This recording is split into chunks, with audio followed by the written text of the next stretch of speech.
Hi guys, সানিজ ওয়ার্ল্ডে তোমাদের সবাইকে স্বাগত। আজ আমার জন্মদিন 7ই মার্চ। আমার এই জন্মদিনের স্পেশাল দিনটায় বা আমার লাঞ্চের মেনুতে কি কি আছে চলো তোমাদের সাথে সেটা শেয়ার করি। আছে ভাত, শাক, বেগুন ভাজা, সিম ভাজা, গাজর ভাজা, আলু ভাজা, মাছ ভাজা, আর আছে ফ্রাইড রাইস। তার সাথে আছে চিলি চিকেন, চিকেন কষা আর চাটনি, মিষ্টি, পাঁপড়।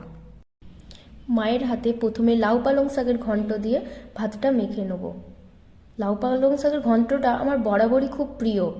এরপর বেগুন ভাজা, আর বেগুন ভাজা গরম ভাতে দারুণ লাগে।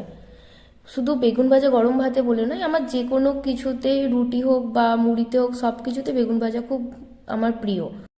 এছাড়াও আপনারা যেখানে দেখছেন সিম ভাজা, গাজর ভাজা, এটা আমার একদমই প্রিয় নয়, তবুও জন্মদিনের খাতিরে আজকে আমাকে খেতে হবে।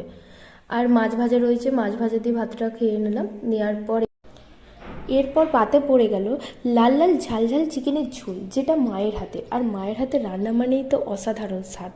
প্রথমে এক টুকরো আলু আর তার সাথে একটু চিকেন, উফ, দুর্দান্ত। আর এই যে মেটেটা এত সুন্দর খেতে, জাস্ট অসাধারণ। আজকের এই এতগুলো মেনুর মধ্যে আমার সবথেকে ফেভারিট মেনু ছিল ফ্রাইড রাইস। আর ফ্রাইড রাইসের সাথে সোসটা পাচ্ছিল চিলি চিকেন, উফ, চিলি চিকেনটা যা অসাধারণ খেতে। রোজ রোজ যদি এরকম হতো বেশ মন্দ হতো না, কিন্তু জন্মদিন তো বছরে একবারই হয়। এরপর পাতে পড়ে গেল চাটনি আর পাঁপড়, আর সুইটের মধ্যে ছিল রসগোল্লা। ভিডিওটা ভালো লাগলে চ্যানেলটা সাবস্ক্রাইব করবেন।